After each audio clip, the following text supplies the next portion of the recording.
And we are live. Hello, everybody, and welcome back. We've got a really interesting show. Today, I'm here with Max Krupyshev. He is the founder of CryptoProcessing by CoinsPaid. We are going to get into the world of people holding crypto, payments with crypto, and why merchants should have a better understanding of why crypto is a major opportunity for people today. Max, how are you doing today? Coming to us live from the conference floor. Hi, Anthony. Yes, very much pleased to be on your podcast. Hi, everyone, all the listeners, all the watchers. Thanks for having me. Appreciate you being here. Thank you for taking the time and for carrying a giant banner with you so that you could have the backdrop behind you while on the conference floor. That is amazing commitment to the content. I appreciate you for doing that. For everybody listening in, this is a LinkedIn Live. So as always, if you have any questions for Max or myself about cryptocurrencies, about payments, about merchant acquisition, all of these things, put those questions in the comments and I'll do my best to pick them up and we'll try and address them live on stream. If we can't get to it live, we'll make sure we come back to them in the comments afterwards. And also let us know where you're coming in from. Give us your GMs. Let us know the projects you're working on, the countries you're living in, so we can try and tailor the content more towards the audience that's listening in. So Max, with no further ado, I'd love the guys to get to know you a little bit better to start with. Tell us your Web3 or crypto origin story. How did you find yourselves in this industry? And how did you make your way into crypto processing? I think I was very lucky to just get curious at a good time in a good thing. So I'm my first education is physics, right? So I'm quite savvy, I would say, with mathematics. I graduated in 2009. Since then, studied a bit of business and so on. And in 2012, I found myself working in IT. We were developing different software projects for clients from America, from Europe. Back then, I was living in Ukraine. We'd have a small software studio with a friend. And in 2012, we were doing okay. And then a year later, in 2013, one of my developers tried to explain me Bitcoin. He didn't do a great job. I didn't get it. I was like, what? But then just a few months later, my co-founder said, you know, Max, my friends are investing a bit of money into mining of Litecoin. At that time, Bitcoin was already not the only one. It was already Litecoin, but that mining in Bitcoin was already switching to ASICs, right? Special chips. But it was before script ASICs were invented. So LTC was still mined on the GPU cards, on the video cards that are right now used for AI mostly. So we just bought a few of them. They already started to be a bit pricey. And then when rigs started to work with all the software, all the overclocking needed and so on, I started to get curious, okay, so what are we doing really, right? Well, like, how are we making money out of electricity? And I started reading about all of these blockchains, minings, Stratum servers, and so on. And I was like, oh my God, this is a cool stuff. And then, like, through this mining, I built another rig. I remember we were building one with my mom because at that time I was still living with her, and we were building the rig at night. She was somehow very curious what her son is doing, and basically we were doing this at night. I still have photos from the late 2013. And since then, I became very entrepreneurial. We started the wallet project with another friend. Then because of that project, I was noticed by CXIO and Ghash. That year, Ghash became the biggest mining pool in the world with 52% of mining power, right? Everyone who is in crypto know that it means centralization of the blockchain, which is not a good thing. At that time, I was working there as a product manager. Over the years, of course, figuring out what technology is, figuring out what businesses are, what businesses do, what payments are, I understood that the main utility for decentralized money is probably payments, right? And I think that this was a good bet. I'm doing only payments in crypto since 2015. So it's been already, 11th year. And I think it's an amazing ride. I was working for a few companies, and after that, we founded CryptoProcessing in 2019. Fantastic. I love to hear the origin stories, and this is the first Web3 crypto origin story I've heard that involves somebody's mother. So thank you for sharing that story. I can imagine the mining rig on the kitchen table and kind of the various different components and the, oh, so you're going to do what with my electricity bill conversations. But that's a really interesting story. And I was really excited to have this conversation because from a personal perspective, I've worked for one of the two large payment processors. I'm not going to tell you which one, but one of the two fairly well-established ones. I've helped to create payment wallets and payments innovation services for governments.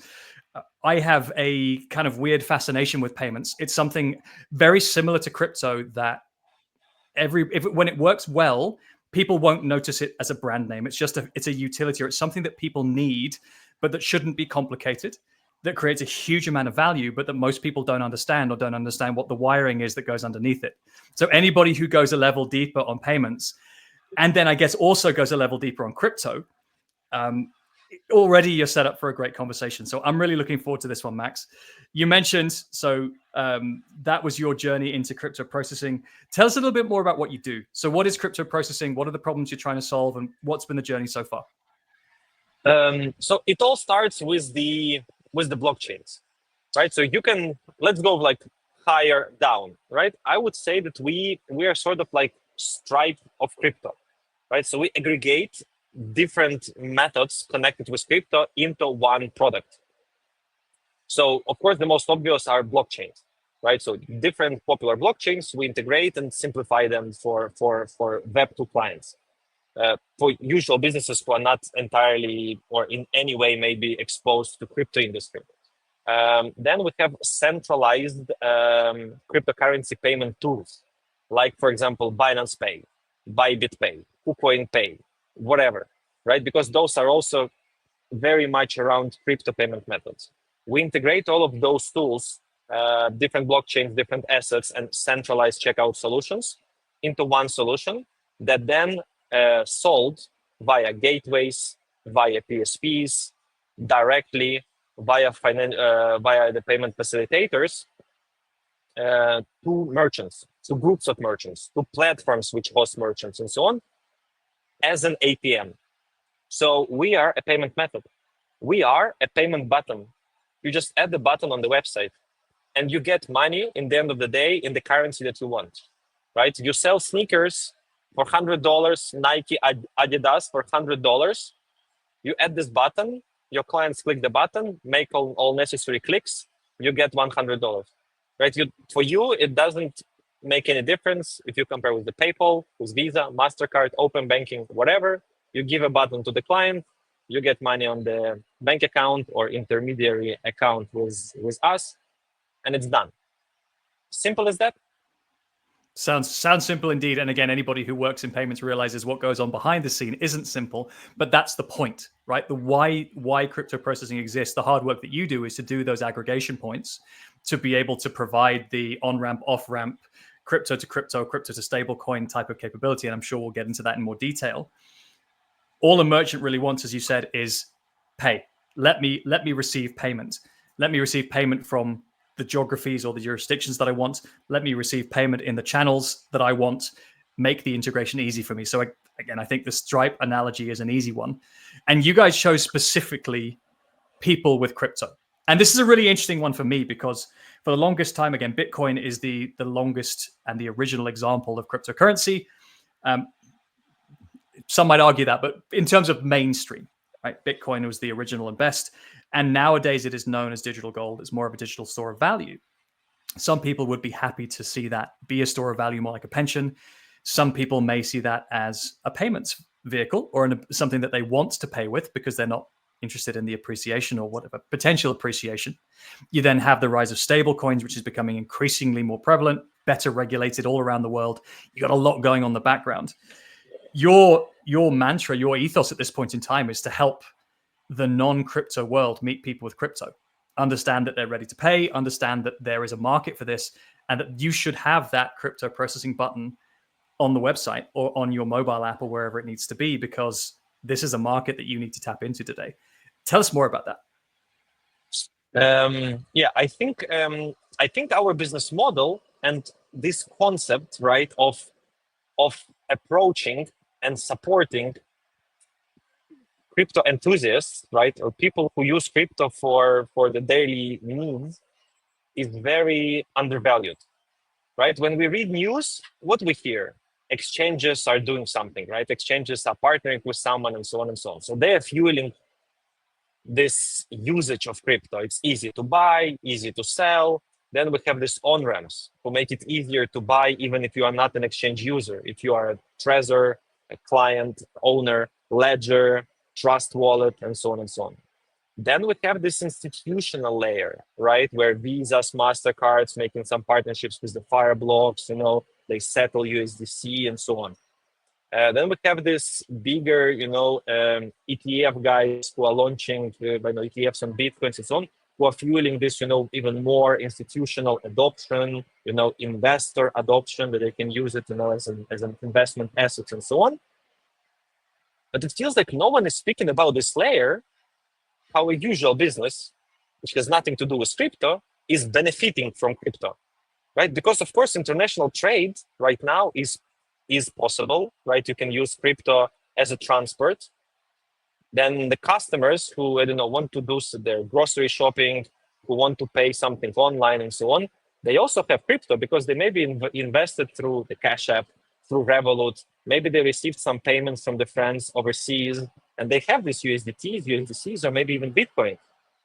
And they're just sitting and thinking like, okay, if I want to spend them, I have to go to exchange, sell them, then withdraw to the bank account, then explain to my bank what are this money, where I got them, and so on, instead of just spending them directly. And it's sort of what is the mantra, right? There are, according to different statistics, right? I understand they are a bit fluffy, right? And it's very difficult to calculate precisely, right? We are speaking about more than 500 million people having some sort of crypto, right? And I see this is becoming bigger and bigger every year, right? I'm watching this literally since 2013 every day, right? 2013, people never heard the word Bitcoin. In 2015, they were like, okay, we heard this word.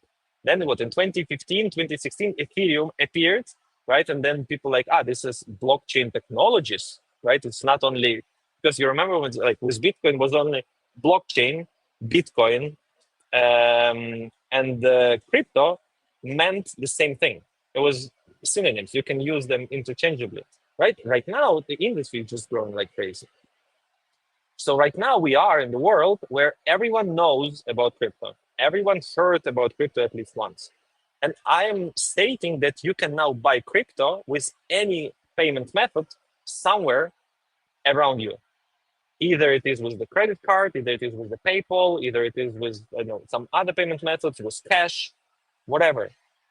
Many employers pay salaries overseas in crypto, right? Many marketplaces allow the payouts in crypto and so on. So people accumulate crypto. You might say, right, or your listeners now might be listening like, this Bitcoin, we don't buy Bitcoin to pay. And I would say, you're right.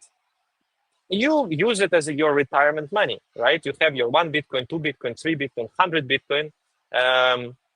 And you want to sell them when you are 60, right? I don't know, or 50, or maybe 45, and buy you whatever you want. According to the statistics that we have and researches that we made in Europe, 30% of crypto holders eager to pay with crypto. I believe that even those who are holding Bitcoins for long term, there would be a day that when they will say, okay, let me buy a car, finally, right? I will sell part of it and buy a car, right? You will most likely either want to pay 0.3 Bitcoin for a car, right? Or you will sell it to stablecoins and pay in stablecoins. The chances that you want to go to exchange, transfer them there, answer some questions where you get this money from, explain how you bought them in 2015, you obviously will not find any receipts that you did it, right? It just creates a bit more, it's just a bit more difficult. So my statement, right, that everyone who has any sort of crypto at some point will want to spend it. If it is operational money that you get salary every month, then you spend it every month, right? If this is something like an investment for you, maybe you will spend it in a year or 2 or 5 or 7, right? And we are right now building this technology, this service, and this distribution channel for you to be able, in 5 years, to buy whatever you want in crypto. with crypto. And I'm not saying that the world needs to change. No, those sellers, they will still be selling the cars for dollars, GBP, or euros. Those grocery stores will still be selling you groceries for dollars or euros, right? The world will not change.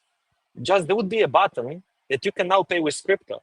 And the more of you guys are asking clients, I mean merchants, if they have this button, or if you can pay with crypto, or if you see this button somewhere, you click there and you pay, this all increases the statistics. It all increases the adoption of on the merchant mind, right? Because if merchant adds this button and no one clicks it ever, then of course they will be like, okay, we see no sense in this button, right? And there would be,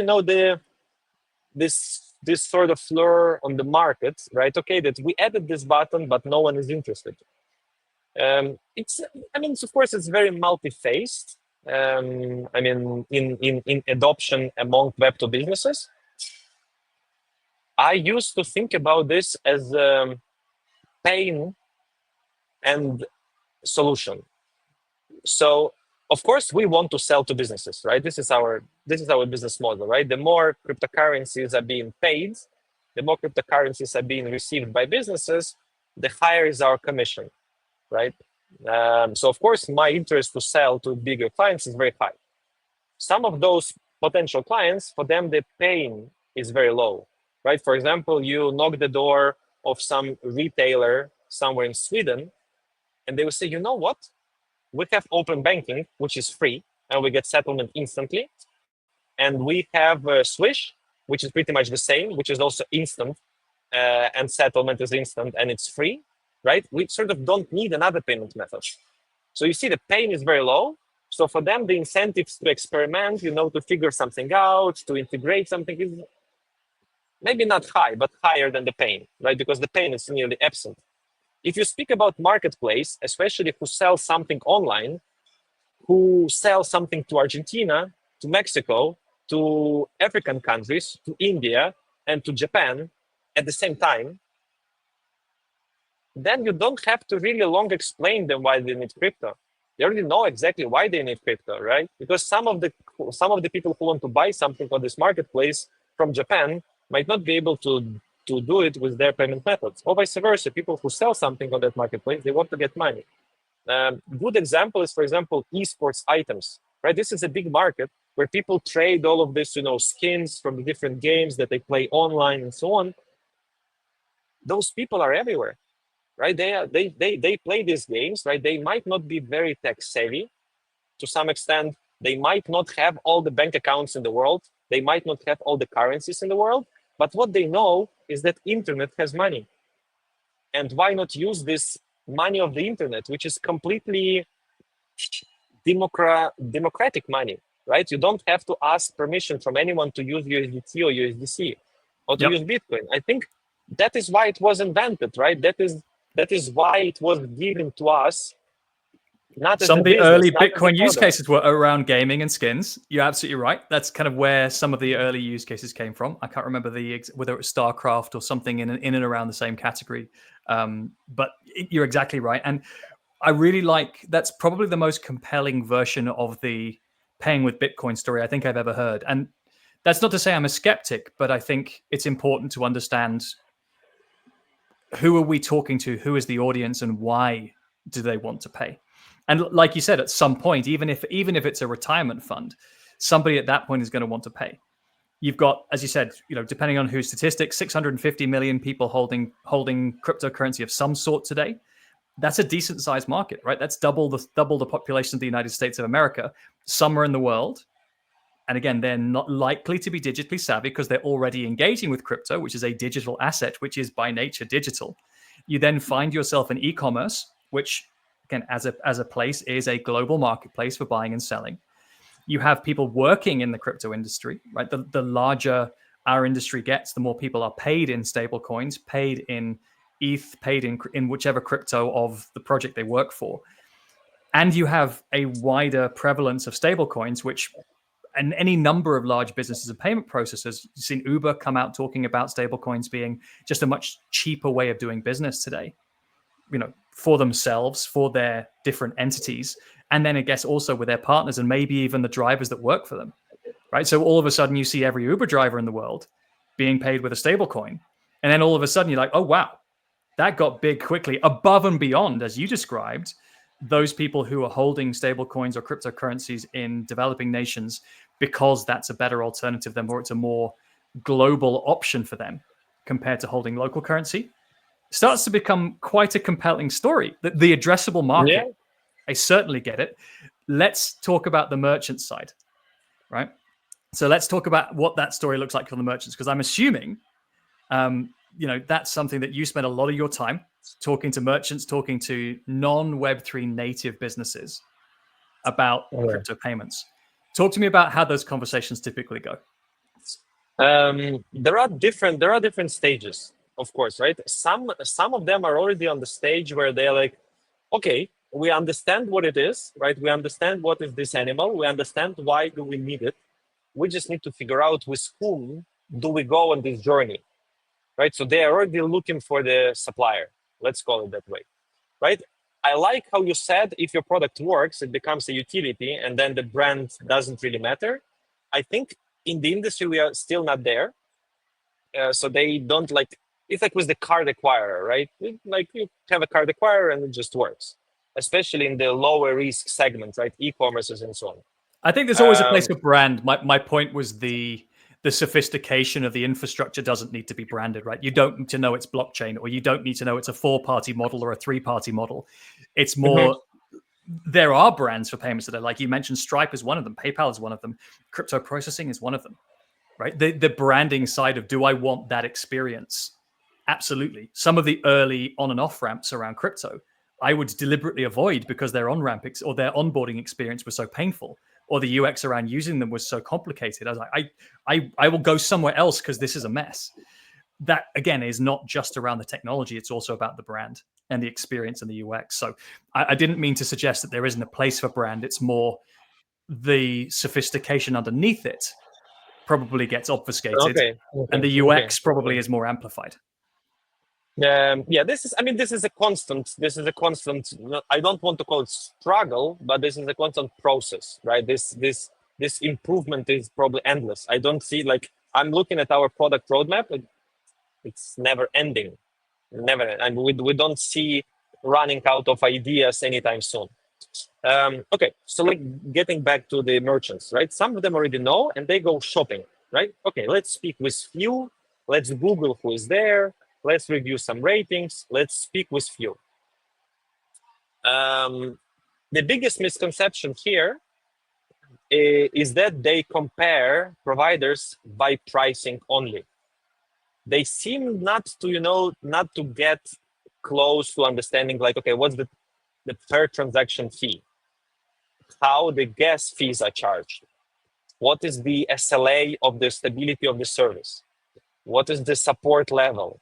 Right. So sometimes we face like sometimes these clients who already know and who's already shopping, they like, okay, we need to buy it as cheap as we can.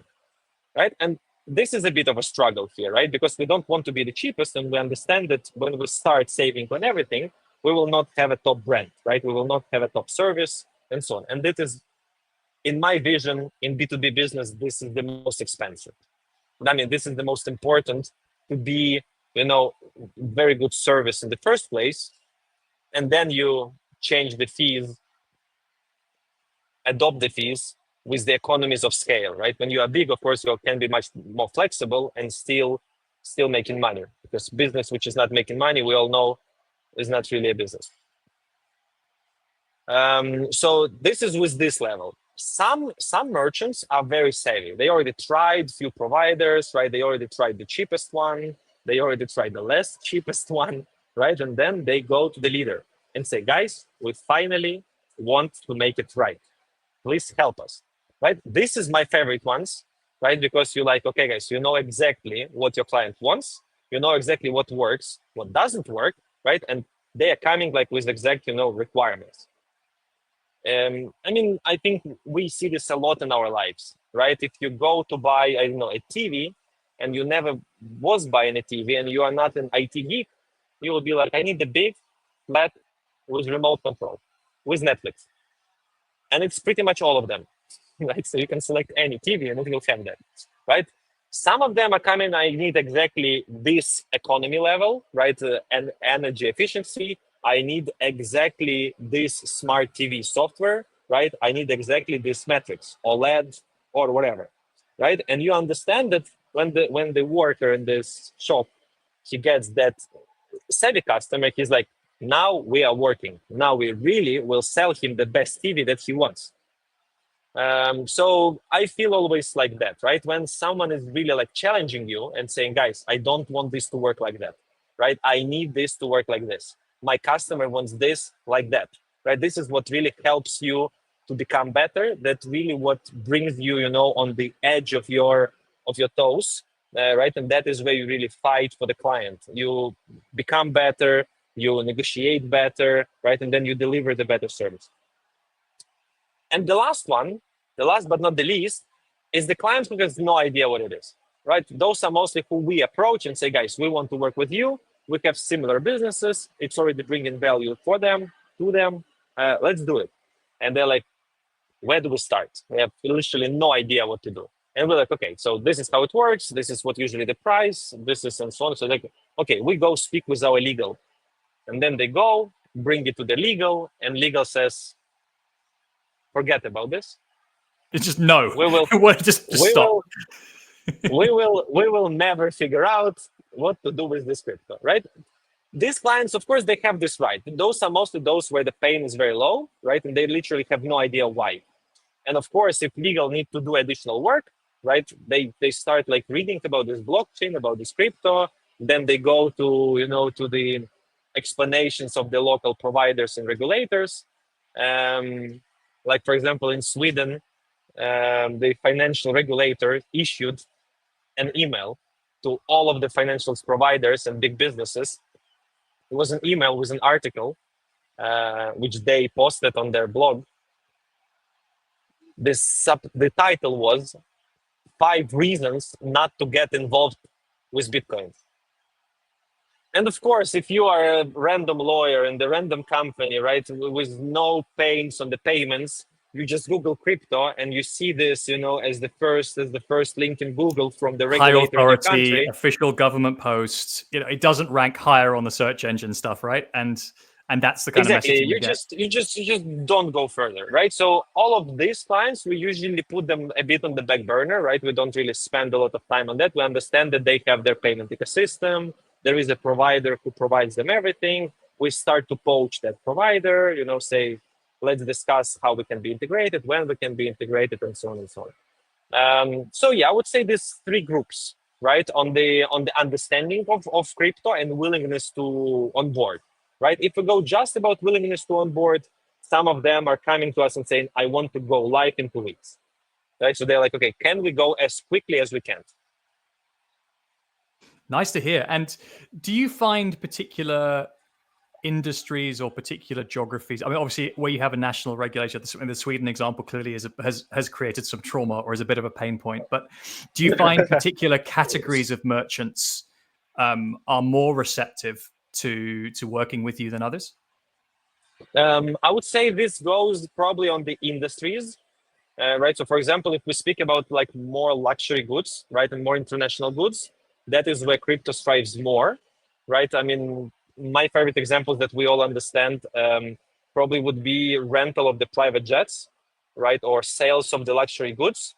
So basically, when people who are definitely on the higher income, right, let's classify them as millionaires, right? They need to make the purchases any time of the day, right? So for example, someone needs to fly to Monaco on Sunday morning, right? And they remembered it only on Saturday evening, right? And they need to make a payment quickly, right? And what is the payment method that that 30,000 will just arrive in seconds, no questions asked, and you get a jet in the morning, right?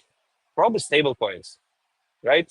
I mean, if I had all the payment methods in the world, I would probably use stable coins in this use case. Right, then the luxury goods, right? All those people who earned on NFTs, on cryptos, and so on, they want to buy a Rolex, right? So to be in this elite club, right? Or they want to go buy Aston Martin. or whatever, right? And for them, it's of course better to do it with crypto. If we speak about more operational businesses, right, where people really do it, those would be where a speed of money movements is important, right? Those I would classify mostly sports betting websites, right, where professional bettors, they also want to arbitrage between the platforms, right? They also want to arbitrage between different games. They understand how these things are connected. They need money to move within one day between few platforms, right? They want, maybe in the morning they want to bet on the soccer here, then later to bet on the cricket here, and like in the evening to bet on somewhere in US, right, on the baseball game or whatever, right? And basically for them, using any sort of blockchain-based assets is a game changer. And so with this more high-risk industries, right, that is where the pain already high, right? Because they usually have very, low limits on the cards, a lot of verifications on the, what was happening. Is it money won on the casino? Prove us that you won this money in the casino. So it creates this delay, right, which can happen for days, right? When with cryptocurrency, usually everything is on the blockchain, right? So you see that money are coming from casino. You don't have to ask that question, right? I'm not saying that compliance levels are absent, right? We still do a lot of controls, plenty of controls. Just with the blockchain is much more, transparent, probably. Yeah, and you make a really interesting point on both, and I think we'll get into security, compliance, anti-fraud mechanisms in due course. One of the original use cases for distributed ledger technology, non-crypto, was cross-border movement of money. The ability to move client funds or significant amounts of money from one jurisdiction to another to take advantage of different trading opportunities or to manage different contracts and things that needed to happen short term. Okay, we're not talking about large multinationals here, but you're talking about the individual equivalent of that same need or that same pain point, which I think is super interesting because I haven't heard it described as clearly in terms of this is the analogous problem that large banking clients have today with the international banking system, but at an individual level. You don't have to be a high net worth individual for this to be a pain point. You're more just saying, I live a global life. I need capital to be deployed in different places for different needs relatively quickly at a lower cost and lower risk of getting halted, or with a better user experience, shall we say, in terms of speed and efficiency, than going through international bank transfers or using PayPal in places where I can't use it, for example. Yeah. Really, really nice illustration. Yeah, true. Also to add on this, right? I think like really big banks, right? Let's speak about, I don't know, JP Morgan doing international transactions for Audi, right? Because Audi sells cars in US, right? They need to convert those dollars into euros and send maybe in the hundreds of millions or in billions back to Europe. I don't think they have problems, honestly, right? I think this is like they have. I mean, it's still probably not a few dollars a transaction, right? They probably have a bit of a haircut here and here and here. Or Right? they're big But enough to be prepared to eat the cost. And that's the difference, exactly. right? The business case for them in terms of switching, either it's lazily accounted for and it's just part of the cost of doing business, or nobody's presented a compelling case for doing it differently. Whereas Uber now is in that bucket saying, you know what, actually, we're an international business. A lot of our customers moving from one place to another, from one banking system to another. We feel the pain. We're a low margin business. We don't want to have to bear this anymore. And we now have a credible alternative. Audi, Yeah. they may be in a happy place. Exactly. So, but when we speak even about B2B, right, export import, they pay for the actual raw materials, right, usually to Asia.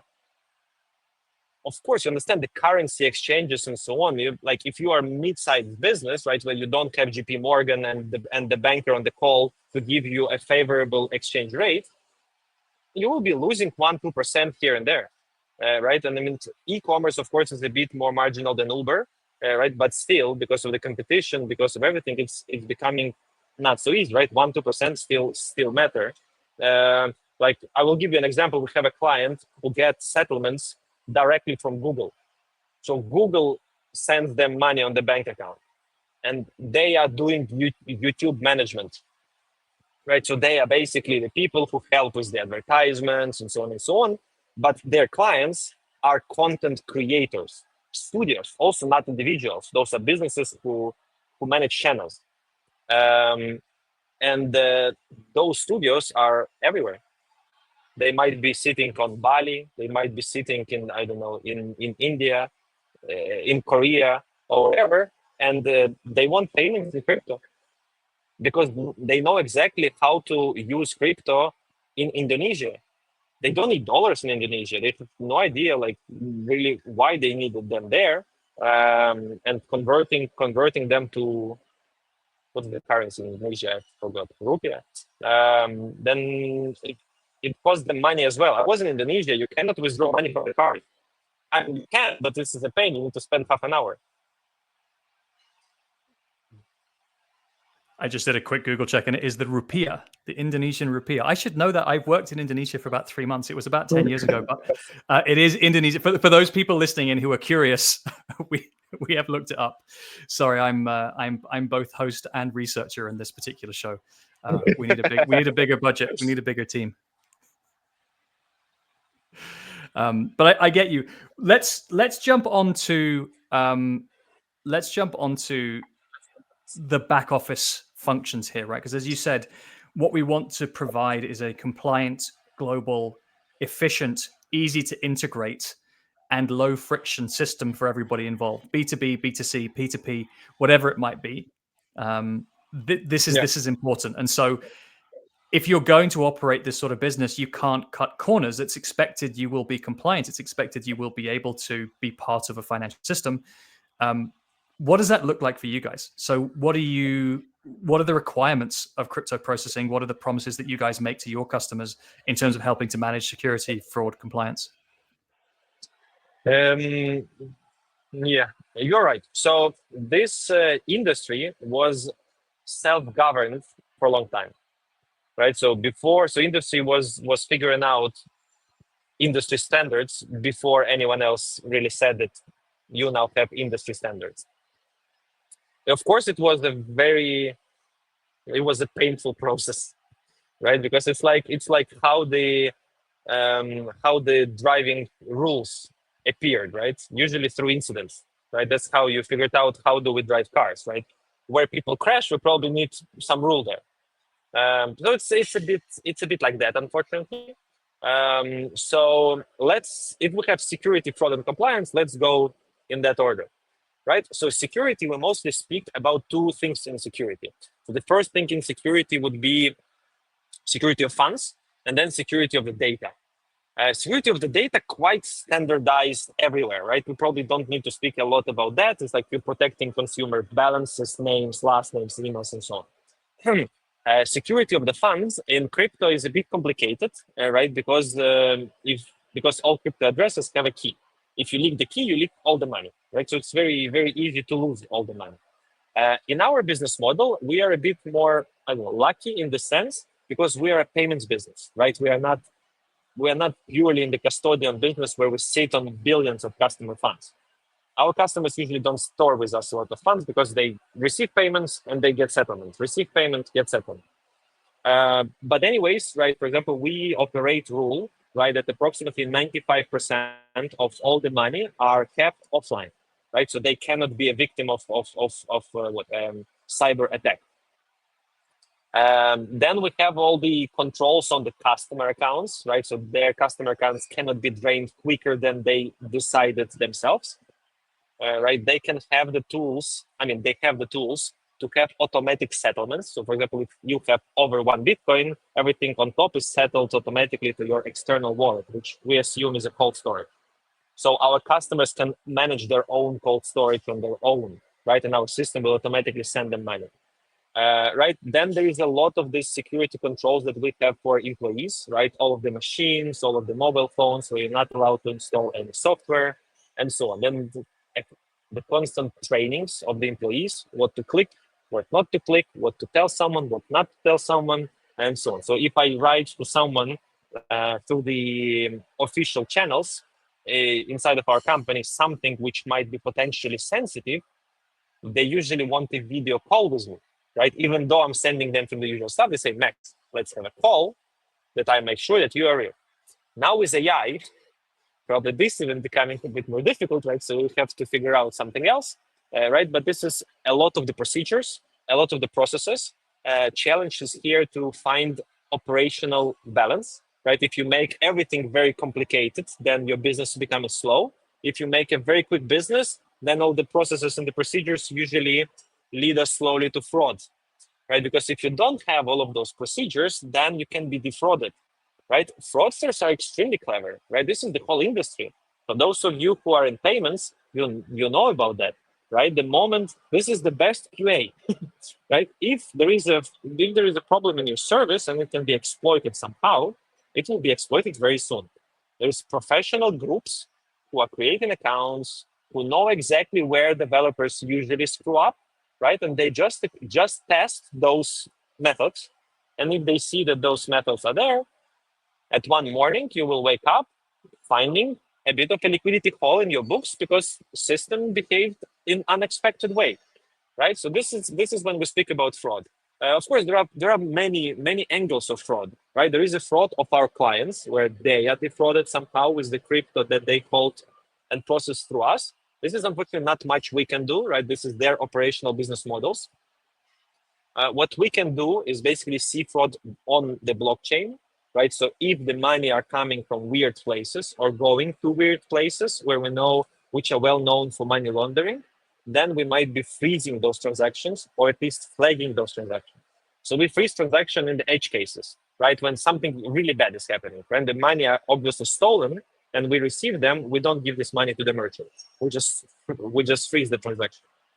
On the payouts, we usually give them, a flag that this is potentially a risky address, but we don't block, right? It's up to them to decide basically how they want to use, although we don't know for sure sometimes.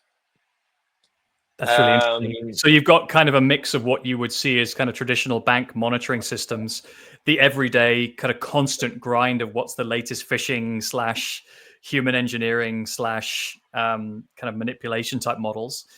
AI, I can guarantee, well, actually I can't guarantee, but I have high confidence that I am talking to the real Max today, guys, if you're listening in. We did a little bit of breaking of the fourth wall before we came on camera today. So I have a high confidence that Max is Max and that he is speaking for himself. But it's interesting because, again, back to what we said at the beginning of the show, the complexity, the effort, the compliance, the monitoring, the HR, the calls, the trainings, all of that complexity that's embedded in your business, no one gets to see that every day, right? They'll find out real quick if they get defrauded or if a transaction doesn't go through or if they're found, if the system doesn't work, they'll learn real quick. But this is all of part of the building the crypto processing business or running a modern day fiat and crypto business, that you've actually got to be aware of the risks or the best practices on both sides, which I guess provides maybe an extra overhead of burden of work. But that's the job, right? That's where you provide value. You provide the simple one click, one button by doing all the hard work underneath. No, you're right. So we have now 310 employees doing this simple business model, right? Doing one thing, but we think good, right? Or at least trying to make it good. But then, of course, like to make it stable, right? We process like all our services, all our software processes one transaction in every 1.5 seconds. So 40 transactions every minute, roughly, right? I mean, it has to be really smooth. It has to go really good, right? Like if 1% of your transaction doesn't go through, that means you have an incident every minute or every 2 minutes, right? Which is insane, right? For this level, you of course need to make that everything works. And all of this, securities, all of this, controls and so on. Of course, then if someone is saying that we are offered the same service for 1%, I tell you should go and take it, right? If you don't see any difference, right, between what we do and they do, you should take it. And what is more, if you like it, I will go and buy their debt service as well. Because if someone can do it for 0.1%, the same things, they are definitely much more clever than we are. And we should be buying something from them. I like it. Again, it is a competitive business. It is a business that a lot of people don't see under the hood, but it's necessary. It's growing. It's important. The influence of crypto and stables, I think, will only increase in the months to come. It's not going to go the other way for sure. We're coming just towards the hour, so I'm conscious for those people listening in, thank you for sticking with us. If you have any questions for Max or anything else we didn't cover so far, we've already covered a lot, but if there's more that we didn't cover, or if you have any questions, do put them in the chat now. We'll try and get to them live on stream. If we don't, we'll try and cover them afterwards. We'll try and get into the comments. Max, before we close the show, I have a final question for you. We've gone under the hood. We've gone around the globe. We've gone across the different customer profiles. Let's take a look forward in terms of, obviously you've got an emerging client base at the minute. You've been doing this business for years. You're trying to expand into Europe, into other regions. What more is needed to see wider adoption of that crypto processing button, right? Obviously, Sweden and the Swedish government aside, who clearly we've got some impressions to make. What else do you think is needed to see wider adoption of that big green button? There are a few things, right? So first of all, I think this is the embracement of crypto by financial authorities, right? Saying this is a normal thing, right? Let's just all together figure out how to get benefits from it, right? So again, Swedish example and American example are completely different ones, right? When America right now, we have a leader who says crypto is not a crime, right? Let's just figure out how to do it in the compliant and legal way. So this is what is needed for us,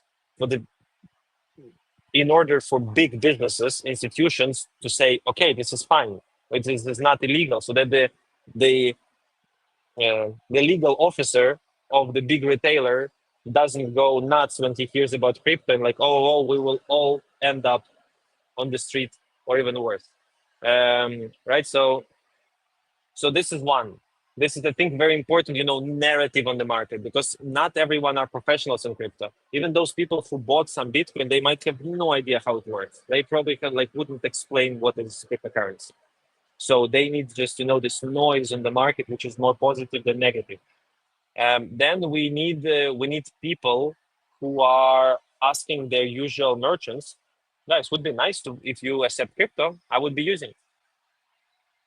Right, and of course we need to do a better job on installing the button as well, right? So I think if we have all of these three things together, then we will wake up in a few years in the world where you wake up and you're like, okay, I have 100 USDT. I can spend the whole day from this 100 USDT. I don't really need cash. I don't really need card.